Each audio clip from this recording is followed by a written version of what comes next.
Hello, and welcome to the Mind Report. I'm Tamar Gendler from Yale University. And I'm John Haidt from the NYU-Stern School of Business. And we're here to talk today about John's new book, which is called The Righteous Mind: Why Good People Are Divided by Politics and Religion. So, John, let me start by asking you if you can quickly articulate what the main themes of this book are for our Mind Report audience. Sure. I think you can boil moral psychology down to three sentences, three big ideas that can really help you understand all the complex, weird things that people do. So the first is intuitions come first, strategic reasoning second. The second principle is there's more to morality than harm and fairness. And the third principle is morality binds and blinds. So those all sound like great slogans, but I'm not fully clear on what any of them means. So maybe let's start with the first, where you say that intuitions come first and rationality follows only later. Obviously, sitting where I do in a philosophy department, that sounds like a theme that I've heard before in the history of philosophy, but it also sounds pretty tendentious. So do you want to give me some sense of what you mean by that, and more importantly, why you think it's true? So when I was in graduate school at the University of Pennsylvania in 1987, everybody was working with Lawrence Kohlberg, moral dilemmas, should Haidt steal a drug to save his wife's life? And people are very good at talking. People are very good at reasoning. But I was using more emotionally laden stimuli, like family's dog is killed by a car in front of its house, and they heard dog was delicious. They decided to cut up the dog's body. Nobody sees them do this. What I found is that people will answer instantly, and then when you ask them why they think that, they'll justify. They're very good at justifying, but the justifications are disconnected from the judgments. So when you knock down one justification, they'll just come back with another. Nobody ever says, oh, yeah, you're right, they won't get sick, so I guess it's okay. And what I found really fit with what David Hume had said a long time ago, which is that reason is and ought only to be the slave of the passions, and can never pretend to any other office than to serve and obey them. So just over and over again, I was finding that our moral judgment is like our aesthetic judgment. You see a person, you see a painting, you don't weigh the pros and cons, you have an instant reaction. Our minds are pattern matchers. And we do that with morals as well. Reasoning follows. So I totally understand that we have these natural reactions, but why privilege them? Why say that that's the thing that's capturing morality, rather than, as much of the philosophical tradition, contrary to Hume, has said, why not rather say, look, those are our untutored instinctive responses. Sometimes those line up with what morality is, but many times they don't. So why did you take those as the fixed point and the explanations as the rationalization? Because I'm a psychologist. I'm being descriptive here. In the philosophical literature, they often act, the main line seems to act as though there is a moral truth. Mm-hmm. Of course, there's a lot of variability, but going back to Plato, the moral truths are forms. They're up there like truths of mathematics. I don't think that morality is the transcendent truth. Mm-hmm. In life on another planet, they would not arrive at the same ideas of rights. Mm-hmm. They had a different sort of genetics. If they were all clones of each other, let's say, they would not have the same notions of individual rights. It's not something transcendent. Morality is ultimately more like taste. It's a product of our evolutionary history. And just as you could not study taste deductively, you only can study taste by looking at what people eat, looking at the tongue, looking at the history of food and cuisine. And I think the same is true for morality. So the idea is that there's sort of a role that is played in societies by the thing that philosophers have tried to capture under the description morality, and you're interested in looking at what plays that role in various cultures. And a discovery that you made about that was that it has the shape that you just described, namely that there's an intuition and a rationalization subsequently. That's right. It's because I began to study morality across cultures, mm-hmm. I came to see this. So there's a really important recent paper called The Weirdest People in the World. It's a great paper. Educated, industrialized, rich, and democratic. These people, namely you and me and almost everybody listening to this discussion, are minds were changed and shaped by living in Western, educated, rich, industrialized democracies. We're really individualistic. We prize reason. If you wanted to understand human nature, we are the worst people to study. We're the least representative. Mm-hmm. And so among us, yes, we have this explicit value on reason. But even among us, we judge based off our intuitions. And if you want the proof of this, think about any political argument you've had with somebody whose IQ you think is very high, and think how effective you were in changing their mind based on giving them irrefutable reasons. We don't change our mind just because we encounter good reasons. We change our mind when it feels right, and when it feels as though something else is true. Mm-hmm. And I think we see this in the gay marriage change. I think that's a classic example. Mm-hmm. Americans didn't change their minds on gay marriage so quickly because they suddenly said, oh, remember those reasons the philosophers were giving us in the 90s? I just figured out they're true. Rather, in the 80s and 90s, a lot of people didn't know any gay people. Mm-hmm. And they were talking about it. And it wasn't until everybody knew a gay... I mean, look, these Republican senators now, their sons... At my school, right? The Portman child is a Yale student. Oh, great. Glad to hear that. So it's because it's now familiar. It's not so strange. It's not so weird. It doesn't trigger disgust. When you're disgusted by something, you can't reason straight about it. Mm-hmm. But doesn't it feed into a more general principle, which is that if there's no moral difference between two individuals, then there should be no legal difference between their treatment? That is, I understand how the inputs into various kinds of moral principles might be based on intuition, but the example of gay marriage isn't yet enough to persuade me of the intuition first hypothesis. What do you think is the most compelling example of intuition first? If you're trying to persuade somebody, you have 3 minutes to persuade them of the intuition first argument. What's the case that you think is going to perhaps intuitively most redirect their mind?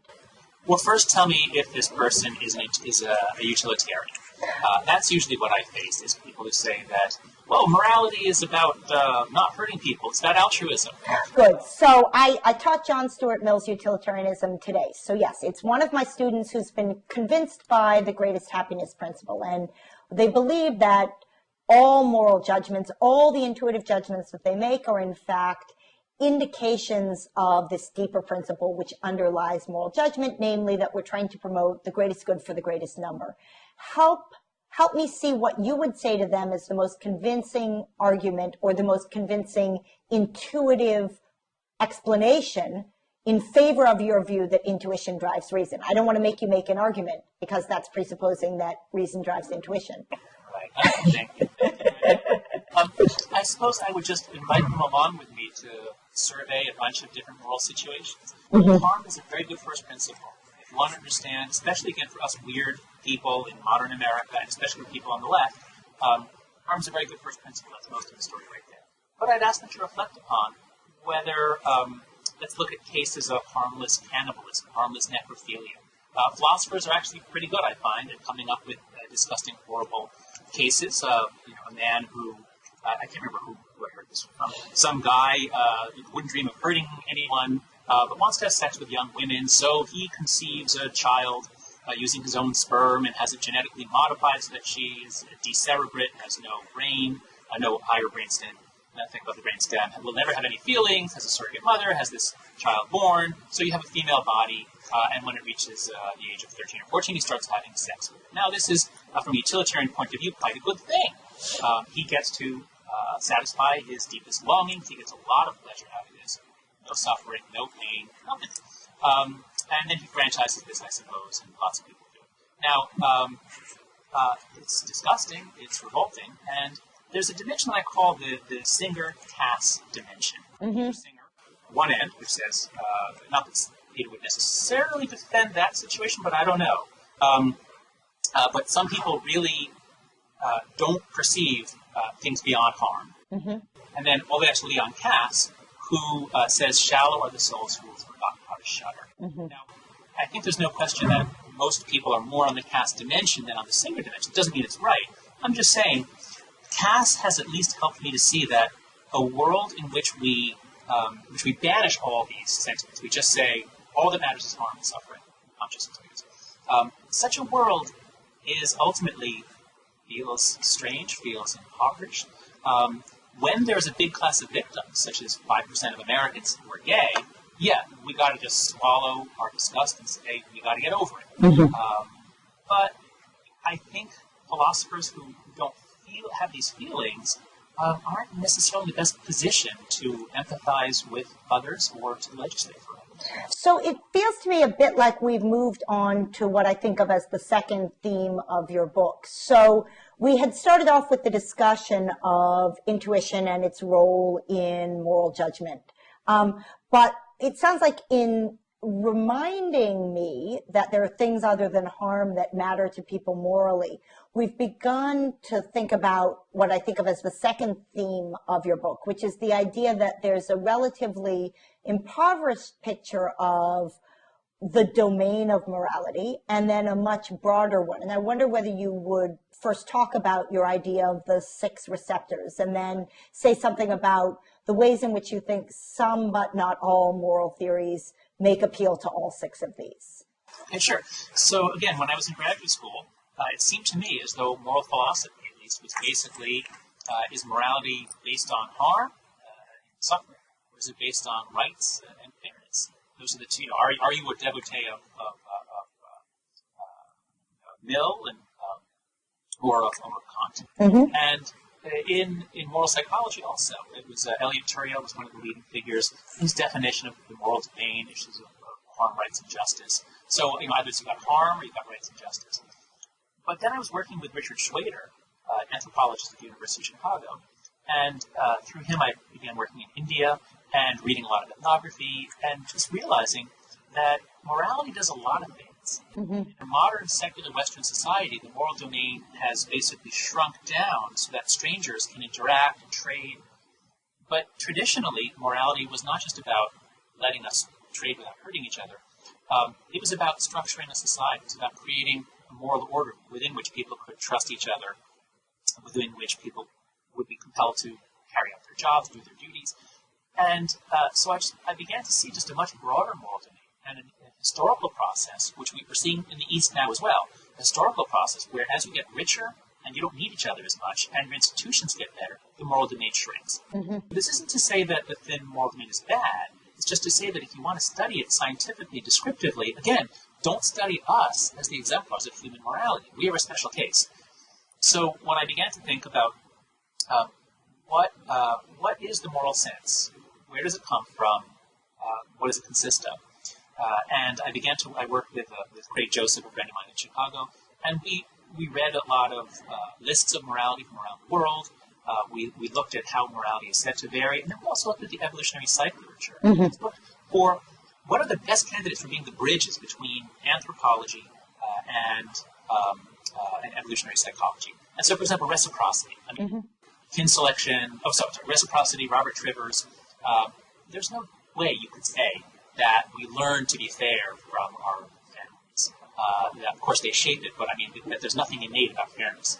And of course, research going on at Yale, the preeminent place where this is happening, Karen Wing's lab, showing that infants in the first few months, they get harm, they get something about fairness and reciprocity, they get some things about in-group, out-group. So I'm a big fan of nativism, and in the 80s, nativism wasn't so popular. But I think nativism is winning the day. And you can't understand morality by trying to say, well, let's just try to work back from first principles. You got to look at babies, you got to look at culture, and then you see these similarities that people. So the foundations are issues of care, harm and care. That's one. Yep. Okay. Issues of fairness versus cheating. Issues of liberty versus oppression. Issues of loyalty versus betrayal. Issues of authority versus subversion. And issues of sanctity versus degradation. Okay, so they feel to me like they break into 2 clusters of 3. Is that right? That's correct, and empirically they do. That's correct. The first 2 you find absolutely everywhere. The first 2 foundations, the care and the fairness, you find in every society. So there's no moral code that has the other 4 without having those 2? There's no sustainable moral code. The Nazis tried to create one in which care was a sign of weakness. Nazis were the sort of pathologically scaled up So the metaphor, pathologically scaled up in-group, out-group, I guess, yeah, right. so the metaphor is that these are foundations. These are just like, we have 5 different kinds of taste bud, but our food experience isn't just our taste buds; it's our cuisine. Mm-hmm, mm-hmm. Same way, we have these 6 moral foundations, and the morality that we live in is not just these foundations; it's the morality that was built up historically and in so many ways. And so the Nazis tried to create a morality that was incredibly hivish, that was very much, that's what fascism is. It's a sort of a hivism. Fascism literally means sort of bundling of sticks, is the original image that Mussolini used. So the Nazis tried to create one in which compassion was a sign of weakness, but I don't think that would have been a very sustainable morality, kind of a cultish morality. So Mm-hmm. you always find issues of care everywhere. And looking ahead, this is the one that the Republicans, I think, really blew. Mm-hmm. I'm sorry, getting ahead of our story. Don't get ahead of your story. Let's get the 6 things down, and then let's talk about who's missing what. All right. So every moral theory that you can think of that's sustainable has the first 2, which are the fairness and the caring. And then the other 4 are present or absent in different combinations. Is that the picture? Yeah, that's right. They're almost always present to some degree, Mm-hmm. but they're at pretty low levels in some moralities. So liberty and oppression. So those are the first 3. That's all you need, I think, to understand modern secular liberalism. Mm-hmm. Social conservatives also care a lot, we find, about loyalty, about groups and group loyalty, Mm-hmm. about purity. If you look at a lot of Christian child rearing, obedience and authority is the main virtue that we're trying to instill, and sanctity or purity. These 3 are sometimes dirty words on the left. Mm-hmm. So I think John Lennon's song "Imagine" is really the anthem of the secular left. Imagine there's no heaven, Mm-hmm. no gods above us, no countries, no possessions. I don't think that would be a very sustainable morality. There's no structure, just all the people of the world living life. I don't think it would be very peaceful. I think it would be rather chaotic. But so, I mean, if we're looking for an early encoding of this, what feels odd to liberals about the 10 Commandments, the fact that they begin with a statement about authority and obedience and then go on and state principles about harm, is what you're trying to get at here. I take it. That is, that those are a place where a wider cluster of these principles are invoked, and they're all part of a moral code. I think the way to make sense of it is to kind of lower your expectations about morality and say, what a miracle it is that there are societies at all on this planet. When you look at the history of life on Earth and the degree to which animals are able to cooperate, it's really only the bees, ants, wasps. It's those ultra-social, Hymenoptera, those sorts of creatures. They're able to cooperate and create massive societies because they're all siblings and they all are in the same boat. They all have one queen. Humans weren't very good at that until just a few thousand years ago. Now, of course, hunter-gatherers are not just a single family. Hunter-gatherers do cooperate with neighboring groups to some extent. But we were on this earth an awful long time without really building up very much. And then suddenly, once we got formulas right that allowed us to go beyond kinship and build larger societies, bang, we get civilization. And you don't get civilization without temples and gods. You don't get it without these more conservative sorts of virtues that bind groups together and elicit sacrifice from people. So that may be the beginning of an answer to something that, from my Western liberal perspective, perplexes me, which is that issues about purity and sanctity just don't seem to me to be the same kinds of issues as issues about fairness and reciprocity and distribution. So help me see how those fall. What is the category that overarches and connects those 2 things such that those are 2 features of the same kind of problem? Is the idea that they're what allows a society to sustain itself? Yeah, I think you could put it that way. Yes, I would say that, something I often say to my students is start by assuming homo economicus. Start by assuming that people are basically just selfish. And to the extent that reality departs from that, that's social psychology and often moral psychology. If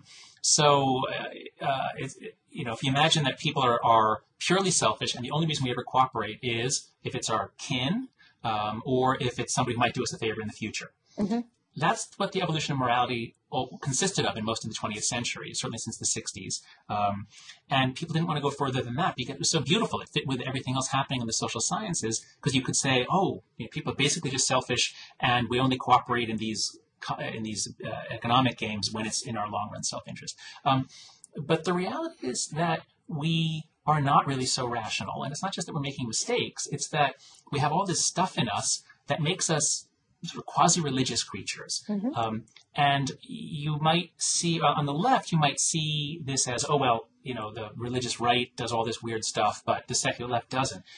But actually, almost a prerequisite for getting us sort of out of ourselves and off of our chairs and into the streets it's not self-interest. It's treating something as sacred and then wanting to defend it. It's binding together. So you see this in political movements. You see it certainly in the civil rights movement. You see it in the environmental movement. You see purity nowadays in the environmental movement quite a lot. Let's take fracking. If you actually care about carbon dioxide, if you're concerned about global warming, fracking is the greatest miracle in history.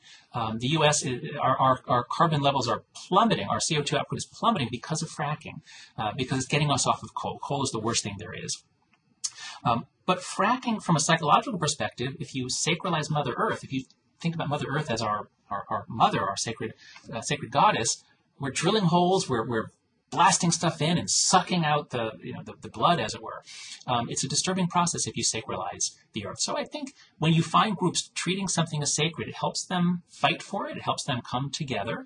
But it also makes it hard for them to think straight. It's interesting. I mean, you find even in Kant, whom I think you don't always draw from, you, John Haidt, I mean, right. Distinction between things with a price and things with a dignity. And it sounds like one way of thinking about the notion of purity, which I hadn't realized until you gave the example of fracking, is that the notion of purity is one way of capturing the idea that there are certain kinds of goods that have what Kant would call a dignity rather than a price, that they aren't commensurable or tradable for other kinds of goods. There's no price for which they can be purchased or sacrificed. Great. And that is, I think, an element of what you're calling the purity strand, even in a moral system that I think you would think of as paradigmatically focused on the smaller range of foundations. So that's both good and bad for you. It means Kant isn't as bad as you thought, but it means Kant is an illustration of the phenomenon that you're trying to identify. So I think the fracking example is really helpful there. Well, that's right. And I think while I didn't know that passage of Kant, I do know, as you say, I don't cite Kant much, except when it suits my purposes, because my intuition is to, there is a passage of Kant where he reflects on masturbation, and he tries to say, well, why is this wrong? And he tries to develop an argument that, well, it's because you're using yourself as a means. Yeah. That's bad, John. Didn't you read Kant? But he says he doesn't find that a very satisfying explanation. Yeah. He basically, you read him, it's clear he's got some of these feelings and he's trying to rationalize them. He can't do it. But he doesn't therefore say, as Bentham does, therefore they're not wrong. He just sort of basically ultimately goes with his intuition, even though his logic can't support it. Right. I mean, it's certainly, I have no question that you're right, that lots of times people, even really smart people, even really rationally committed people, rationalize. What I'm more interested in is the fact that Kant, with eyes full open and no feeling of rationalization, is appealing to something like, I don't think it's exactly your notion of purity, but I now see a bit more what it is that you're talking about there. I want to make sure that we get to your third big point, and then I want to go back to something that you started to say, which is what's missing from each of the major political parties in not resting on all six foundations. But let me let you first say something about the third big point of the book, and then let's go back to what the Dems and Republicans are doing wrong. Okay. Actually, in a sense, I've already touched on it. So the third principle is morality binds and blinds. And this, again, is related to this, a really powerful idea found in biology as major transitions theory. It's the idea that you've got competition between elements. They could be bacteria, whatever it is. And sometimes, as for example, when the first bacteria incorporated another, and we got eukaryotic organisms with mitochondria, that was a major transition. The rules of Darwin's theory of evolution didn't change, but the players on the field changed. Mm-hmm. And eukaryotes were very successful. And then about a billion years later, some of those eukaryotes found a way to hang together after cell division. You got multicellular organisms. So you get these jumps up in cooperation, which transform the planet because it's a good trick, it's a good idea. So the planet's covered with organisms, with plants and animals. And then about 250 million years ago, the first Hymenoptera discovered the trick of staying together as a family, and not leaving the nest. And you get bees and ants and wasps, and that's a really good trick. And they cover the Earth, and that's most of the insect biomass. It's just that subset of species. And then you have all these primates running around Africa and Europe and Asia to some extent. In a couple places, they discover this trick of tribalism. They discover that if they begin using symbolic markers of identity, so not literal kinship, but fictive kinship, they start marking their bodies. About 100,000 years ago, we find the first evidence of body paints, things like that. That if they can bind themselves together into a tribe, they can grow, they can become much more powerful. But how do you create moral order? How do you keep people together and allow all the benefits of cooperation to flow out without getting free riders? This, I think, is the key period in human moral evolution, from about 120,000 years ago to 70,000 years ago.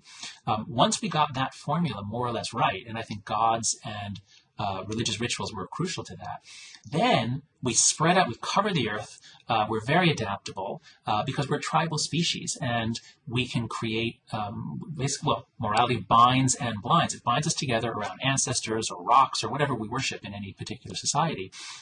So this is it's not that this is just ancient history that we can ignore.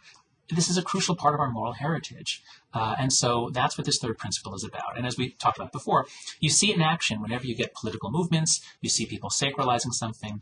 I think it's fascinating the way when you and I were in college, what was the big thing it was the big moral issue at Yale when you and I were there as undergrads? Apartheid divestment is the one that I remember most profoundly. You too? Mm-hmm. Yep, that's right. So throughout the 80s, it was race. It was always race issues. Yep. And gender, secondarily gender. Yep. But, and that was what the left organized around in the 60s and 70s. They fought the good fight. They were right. They won. And now young people today aren't as focused on race. For them, it's global warming and gay marriage. Yeah. And I think this is part of why we saw the switch so quickly, because younger people are willing to drop race and embrace gay marriage as the thing they care most about. It's not rational. It's not in their self-interest. It's not, I think, as compelling an issue as civil rights was, but it's the issue of the day. And so that's part of why we were able to see this amazingly quick change, because we have basically sacralization. And that means people aren't open to reason. They're not open to compromise. They're passionate. It's not necessarily a bad thing, but it just makes it hard to think. And so that's the third principle. Morality binds and blinds. Got it. So let's go back to something that you started to mention, which is a big sub-theme of the book, which is the idea that one of the things that you do is to diagnose the inability of the American left and the American right to talk to one another on the grounds that each of them is developing a moral theory that's based in very different ways on the 6 pillars that you described. Mm-hmm. And I know that you've written in some early work about the ways in which the traditional American left really lost sight of the 3 more traditional pillars of purity and authority and loyalty. But it sounded like you were also suggesting that one of the mistakes of the contemporary right is to have, at least in some of its rhetoric, lost track of the moral value of caring. So I wondered whether you want to speak to both of those as sources of what you see as part of the tension between the American left and the American right. Mm-hmm. That's right. So the left has a long and glorious history celebrating liberty. Mm-hmm. The left, going back to the 18th century, it celebrated freedom from religion, freedom from the king, freedom of trade, free markets. Then in the 20th century, the left begins to bifurcate. You get the libertarians versus the what was called the new liberals, they called themselves back in England, and the progressives who cared more about victims and suffering. And so they brought us the progressive reforms, and that was wonderful. Those were very much needed. And we have labor unions. We have all sorts of reforms brought to us by the left. It's really the 1960s when I think the left goes too far. What's called the new left lost sight of a lot of classic principles of liberalism, I think, and began to embrace using big government to achieve a particular social agenda. Of course, this began with progressive era longer ago, but it's really the new left, I think, that lost touch with really so much of American values. That was trying to it was extremely anti-authority, anti-tradition. It was anti-America. America was seen to be the oppressor nation. America was bad. You get the people's history of the United States. So it's this period, I think, in which the left really alienated most Americans. This is why liberalism became a dirty word. In the 50s and 60s, liberalism was a grand word. It was thought that there could be no opposition to it. By the 80s, liberalism had become a dirty word because the left went too far, I think, in basically pissing on all that the right held dear. So that was the lay of the land when I got into this topic, and Reagan was very successful in capitalizing on this. Basically, if you look at his speeches, the Reagan coalition was the traditional business Republicans plus the Christian right. So they had all the loyalty, the authority, they had all that stuff. And the left didn't get it, didn't understand why people thought liberalism was a dirty word. Now, in the last few years, what we've seen is the left sort of coming to its senses, I think. And Obama, he has a Christian background. He can talk about, he understands, I think, the conservative virtues, at least from his writing, he seems to. So you have the left getting, sort of coming back, returning to sanity. And you have the right going deeply into this bind and blind thing. What have they sacralized in the last 10 years? It's basically taxes. It's basically, it will do anything other than raise taxes on the rich.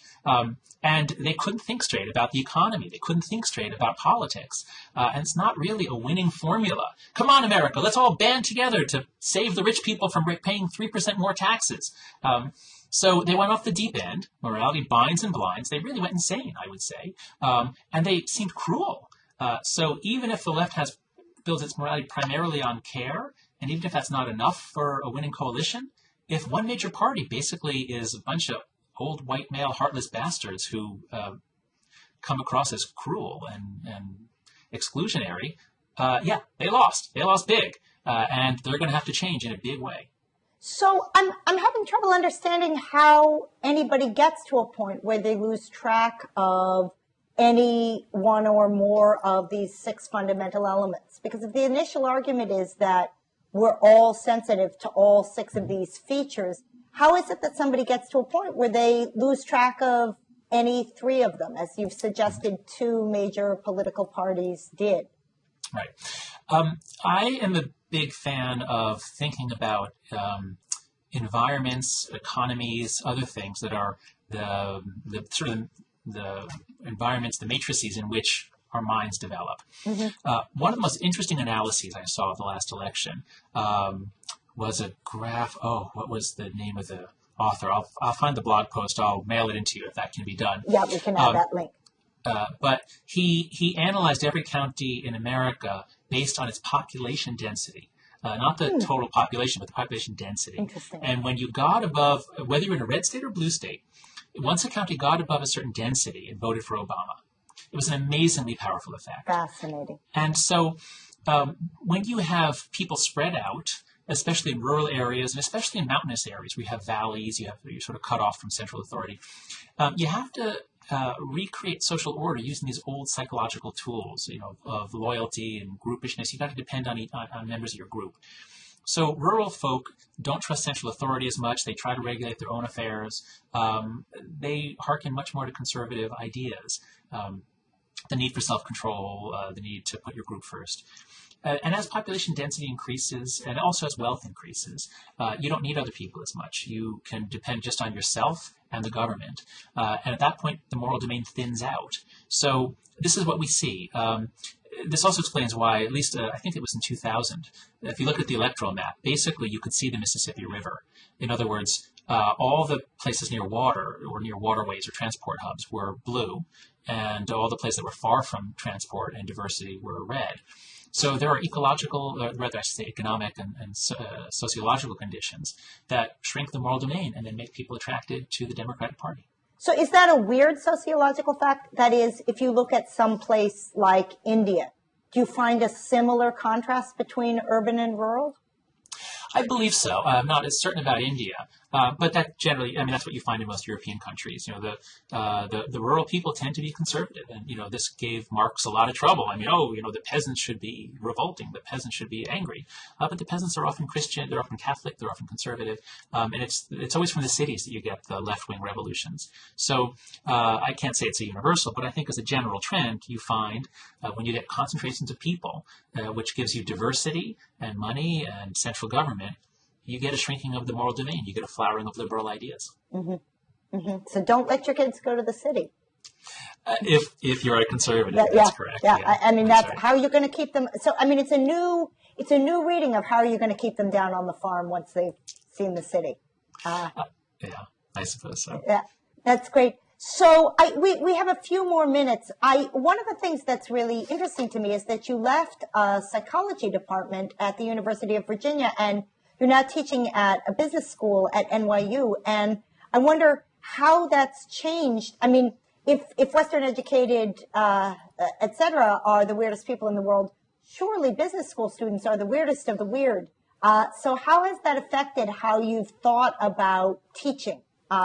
Given that I imagine, not complete homogeneity among your students, but that there's a certain kind of self-selection among students who choose to study business. There's a certain skill set that they have, but there's also a certain set of ambitions that not universally, but largely they tend to share. How has that affected your picture of your teaching and the ways in which you teach and communicate?